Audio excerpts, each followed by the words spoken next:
And love from home to Sarge, Matt Burke, and the Fortress Gunners at 624. E.W. Jackson and the whole gang on the Persian Gulf.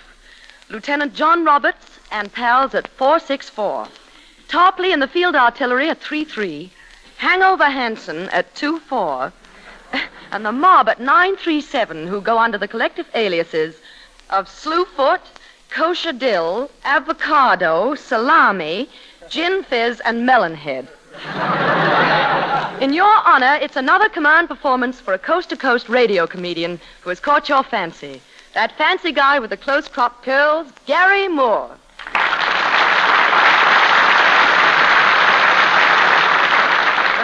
Thank you, Miss Lupino, and hi, you guys. And before going on with the McGilla here, I'd like everyone in the studio audience to do me one big favor, please. Will everybody in the studio audience please stand up? I'm not kidding. Come on, everybody stand up. Everybody, in the balcony, too. Come on, everybody stand up. That's fine. Now, will just the ladies sit down, please? Just the ladies, please. Just the ladies. Thank you. I came down here on a bus. I wanted to see some men standing up for a chair.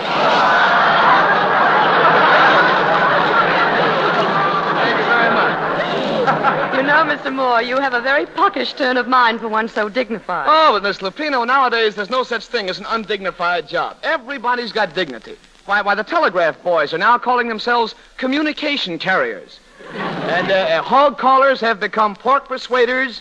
Street cleaners are curb chiropractors.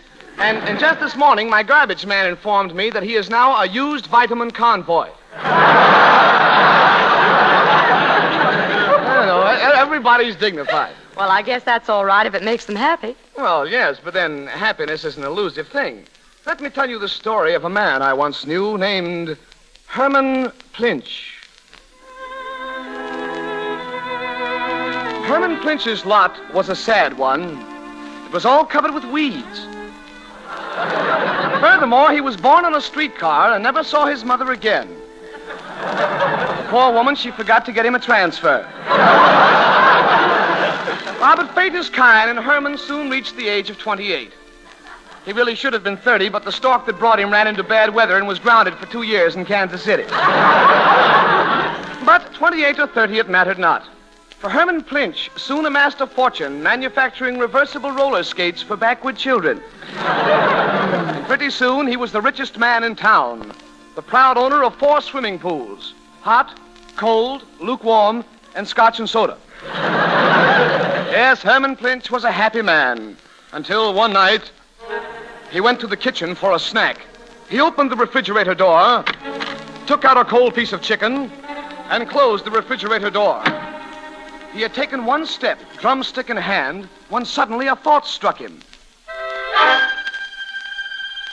Did the little light in the refrigerator go off when he shut the door? Well, Herman was determined to find out. So stealthily, he crept back to the refrigerator and opened the door. The light was on. He closed the door. He opened the door. Closed the door.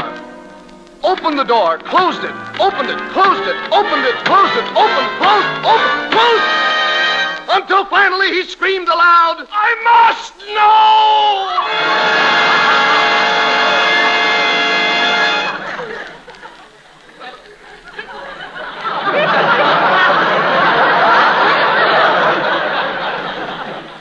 There was no sleeping for Herman Plinch that night.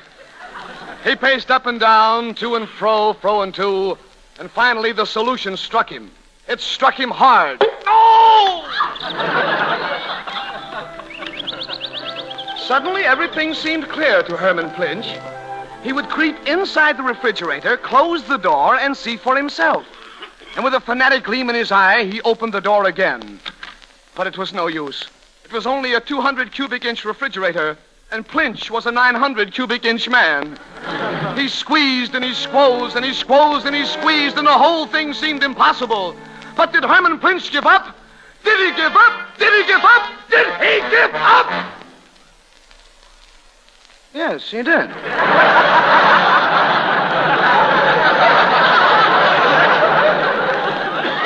He fell to his knees, a broken man. He would never know about the light inside the icebox. He would never know whether it went off or if it stayed on.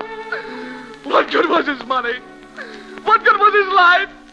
What good was anything? For 6 months he sat there. He couldn't think, he couldn't eat. And at the end of 7 months, he was as thin as a bone. As thin as a bone, the very thing. Climbing unsteadily to his feet, he staggered to the refrigerator door, threw his 70 pounds against the handle.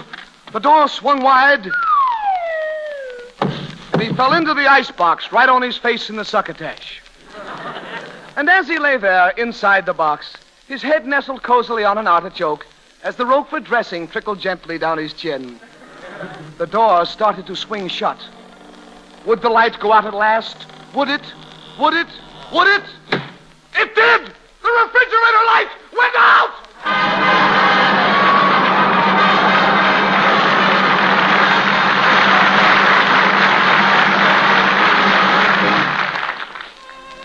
And so we say farewell to Herman Plinch, as he lies there in his refrigerator, smiling quietly. Frozen stiff, of course, but still smiling. And the moral of our story is, the next time you're invited out for dinner and your hostess says, try some of this dessert, it'll melt in your mouth, don't. It might be Herman Plinch.